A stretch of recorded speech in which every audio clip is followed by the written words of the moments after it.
3D analysis of swimmers in the water that a university was working with. Public Polytechnic. Yeah, Republic Poly had those things like that. Like I think those things should be more available to our swimmers, and I think our youth development should be better also. Where are you gonna get Olympic gold medalists and Asian Games gold medalists and stuff like that? What are you gonna get other people to come in out of the blue? Like you got to develop our young kids, and I think that's one of the things we need to improve on. I mean that's the only example. I'm not gonna give other examples. That would probably be really bad. You want to share about Ryan and Sonia before your race in the finals? I think Sonia wanted to say about the stroke techniques and all that. Yeah, so Brian, our stroke mechanist, he's one of the best I've seen. And before the race, he was telling me when and where exactly different people might catch me. For example, Chad, on paper, statistically, Chad had the best last 7 meters out of anyone. He was number one. He whooped me. He whooped Phelps. And you could see in the final, he was nowhere. In the last 5 meters, he got his hand on the wall, tied for second. So that just goes to show how accurate he was. And for me, for example, we saw that my first 50, no one was as efficient as me. No one was supposed to be near me on paper. Coming off the wall, Chad was a little better than me underwater to the breakout. But my strength, or my main concern, was that last 25. From semis and prelims, the numbers showed that people gained on me in the last 25 and stuff like that. So during the race, mentally, I was more prepared for people coming up next to me in the last 25. Don't freak out, just keep pressing.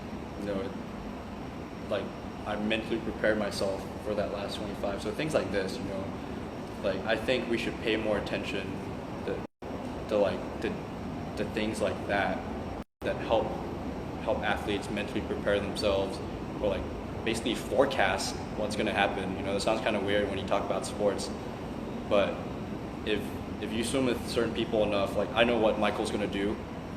Michael knows exactly what I'm going to do in my race plan. I know exactly what Michael's going to do. I know exactly what Chad's going to do. I know exactly what my main competitors are going to do in that race, just from all these numbers. Like I can tell you everything about their race plan to the dot, just because Ryan and Sonia have gone over those numbers with me after my race, before my next race. How should I approach this race? So things like that. Like I don't think we've ever thought about those kind of things. Never. Like this is probably the first time that we've had stuff like that, to that detail. And I think we should pay more attention to those kind of details, because those kind of things will take us to the next level. And for me, it was a huge learning curve too.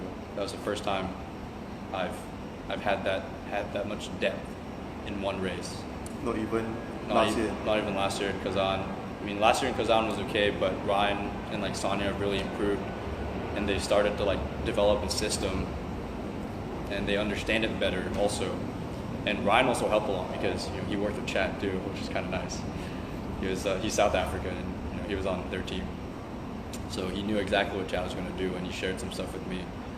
And Michael is super easy to read. He's gonna take it out, build in the last 7, first 50, come off that wall, explode, and run you down the last 15. It's very easy to predict what he's gonna do. But Chad, you never know. Chad's more of like a wild card and that kind of thing. He goes out slow also with Michael, but you never know. If he's on his last 50, he's hard to beat.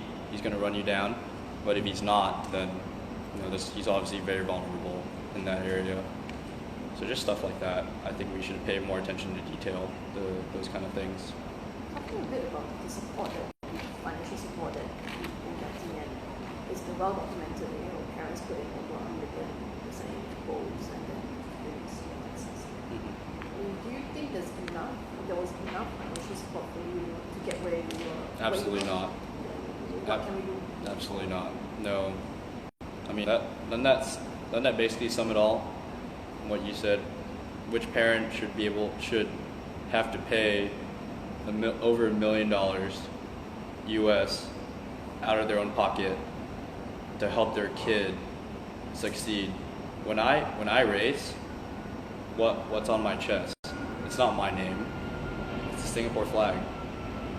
I mean, sure, I understand if I have my branding, my logo, whatever. I'm racing for myself. But when I put on my clothes and I put on my cap, I represent Singapore. And so do you think it's fair if my parents have to pay all this money and suffer for me to, to represent the country, stuff like that? I think, that's their decision, first of all, to support me. But second of all, I think there should be better support if a person is serious enough and committed enough to changing their lifestyles drastically to try to bring glory and honor to our country and try to put us on the face of a sporting scene worldwide. So I definitely think the associations and stuff like that can fund people better. And another thing, the MAP Awards, it's really nice if you hit your target and you achieve those things, but I mean, without support and funding, how are you gonna hit those goals? Like, those numbers are nice. Yeah, okay, you get $1 million to win a gold medal. That's cool. But you already spent over $1 million trying to get there. So like, it all evens out. Like, people are like, oh, you got $1 million, stuff like that. Well, yeah, that's going back to my parents. They spent more than that trying to get me to where I am today. So, it all really balances out in how you phrase things. And I think support, there could be a lot more support. Singapore has so much money. Where I'm giving back $200,000 to SSA. I like to see where that goes. And it's up to their discretion where that money goes to. But with that money, I want to see some improvement, knowing that I'm giving back part of my share to help youth development. That's fine with me. I think that's important, but I want to see some results from it.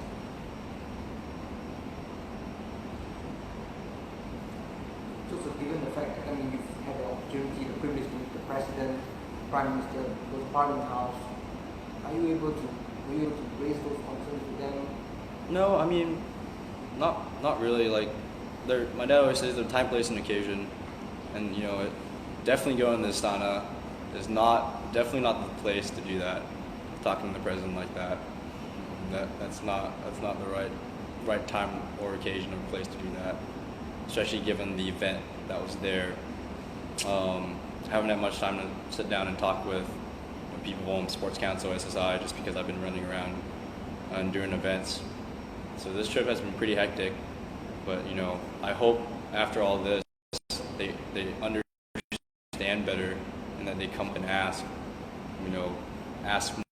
more things about it. Like, I'd love to share my ideas and my views, but besides that, I haven't had the chance to talk about those things. We all know that the government sort of have this concept that it's not just government funding but also corporates coming in, and we do see more coming in, and and especially the Olympic win as well. Do you see yourself playing that role, to encourage companies to come in to support sports more in the future as well? I don't think that's my job to encourage companies. My job is to break the world record and to stay on top and to go to school and get good grades. That's my job right now. It's the association's job, or SNOC or whatever association, to go find that funding. Their job is to support me and give me the best opportunity that they can for me to succeed.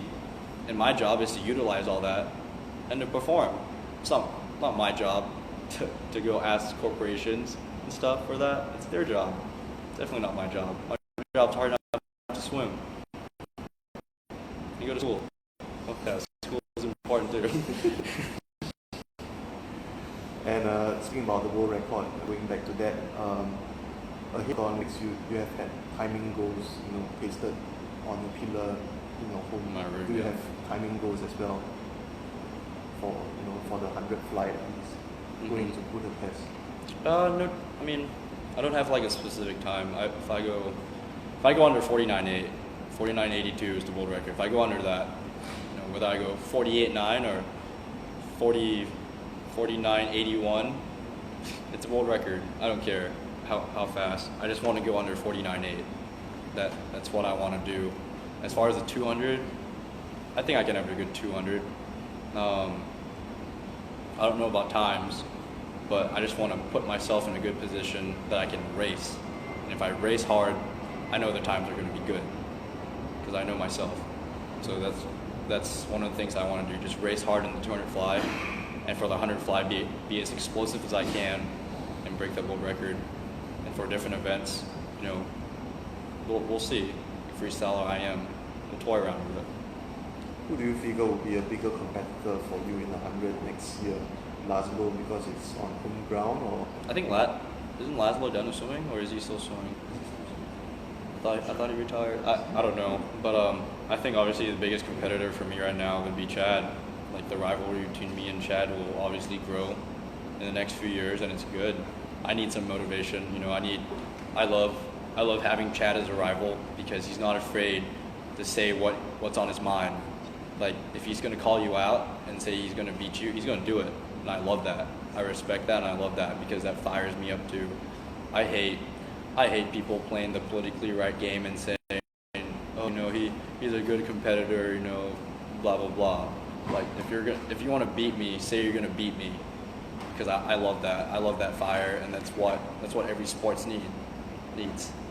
That competitive rivalry, the trash talking, it's great. Conor McGregor is my favorite fighter because of the things he says, and he doesn't care about what anyone says. He just goes out there, he beats the crap out of people, and he's good at it, and he's confident. That's what I love and respect about him. So he's my favorite fighter, and I think every sport needs that, definitely. If not, it's boring. Like, I respect you, respect me, playing the good board game. That's no fun. Like, no one wants to see that. So just be yourself. But do you see anyone coming up over the next Olympic cycle to challenge you and Chad? It's hard to tell. Without a doubt, yes. There's always someone that comes up. We don't know who now. There's always someone more talented than me. There's always someone more talented than Chad out there. We're not the most talented swimmers in the world. It just never works out that way. Our job is to try to stay on top and find different ways to stay ahead of other people, and that's when the challenging part comes in. Eddie said before the Olympics that he hopes to introduce to make you do more events, more strokes at your level. Right. Is that something you take on the Olympics? For sure, Eugene wrote a really good article a couple of years ago saying something about not being a one-trick pony.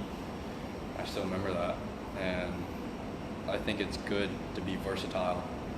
I don't want to always stick to the 100 fly. I want to be able to branch out and do other things. It gets kind of repetitive and kind of boring after a while. So having some diversity and having some variety in my arsenal is always good. It's always nice. You also once said that, in order to get back to swimming and be properly motivated after Olympics, you have to hate swimming for a while and get out of the pool so that you want to be back. So would you say that now you're at that stage where you're fired up and ready to go back? Oh, for sure. I've sat out long enough. I haven't sat out, but I've been up and down in my training, and I'm ready. I'm ready to be consistently practicing hard again. For sure. This is super nice. I love coming back. I love seeing my family. I love seeing new people. But right now, my job is to get fit again and start making progress instead of dwelling on what happened 4 or 5 months ago in Rio. That's over. That's great. That opened a lot of doors. I'm really happy the way it turned out. really privileged to be in that position, but that's in the past. Now we're looking forward to those 2 or 3 meets coming up next year, and I'm ready to start. You know, I've seen my competition, for example, NCAA's, and I don't want to lose. I hate losing. My goal is to win I've never lost a night race in NCAA's, never, and I don't plan on losing a night race, like a race at night at NCAA's in the finals. I don't. And in order to do that, I gotta get back to work, and I'm gonna get my butt whooped. I don't want that. So I need to put myself in a good position, and I'm realizing that, you know, it's crunch time. I gotta get back to, my holiday's over. I gotta get back to work, get back in the pool, and I'm ready. I'm motivated, I'm fired. How painful is that first very intensive training for you? I'm sorry? How painful is that first very intensive training for you after this break? Yeah, it is painful. You know, I got in the pool yesterday after a hard workout with Marcus and Trip at SICC. We did some anaerobic running along the treetop walk, which was really pretty. It was nice and relaxing. And it's hard. I got in the pool and felt like I was going to sink. But that's a normal feeling. I feel that way for maybe two or 3 practice sessions at the most, and I'm fine. I'm dialed in, I'm back in the groove of things. My water feels back. So I'm lucky that I have that ability to do that. You know, not many people do. So I'm not too worried about it at all. It'll suck. It'll hurt the first 3 practices, but after that, I'll be okay. Just got time for one last question. He's got to do a couple of seconds. Any other questions? Okay, Joe, I'm gonna ask you a question about golf. So we all know how comfortable you are in water, but I think not as many people know that you're a pretty good golfer as well. So can you just talk about being comfortable both in water and on land, and what is it that you like about golf? I wouldn't say I'm a pretty good golfer. I say I hit some pretty good shots, not very often. Yeah, definitely I feel way more comfortable in water, but I love golf. I started golf the same time I started swimming, at 4 or 5. At 4, yeah, I started golf at 4. Wow. And my dad was a great golfer. He was a 5 handicapper. He played in multiple tournaments overseas. And he started me with Kim Baldwin, a Singapore pro, when I was young. And so, I've kind of like that swing. I have my own swing, kind of like dialed in the groove. And golf's frustrating. Sometimes I love golf, sometimes I hate it. Sometimes I just feel like I want to throw all my clubs in the lake and be done with it. It sucks. It's so frustrating. Like swimming, for example, if I want to go faster, I get more pissed. And I swim harder and I go faster. But golf, if I swing harder, see you later, the ball's not going anywhere. So it's definitely hard to find a balance, knowing that my character is fiery and I play like a fire-driven sport. But golf, you got to stay calm, cool, and collected. 3 things that I don't do well. So it'll be interesting today. We'll see. Hopefully, I don't lose as many balls as I did the other rounds. I'm not going to tell you how many I lost. Pretty sad, actually. But yeah, I love golf because, one, if you're in a good spot, it's the most relaxing thing ever. I used to play golf. I used to never want to play golf by myself until I was in Jackson and Bowles in Florida. We live close to the country club, and that sometimes on the weekends when I have nothing to do, I just go out, play 9 holes by myself, walk or take a cart. I thought it was kind of weird at first, but it turned out to be really relaxing. Like your own time, no one bothers you. So that was great. I love that. So golf enables you to find yourself, and it really tests your character and your mettle.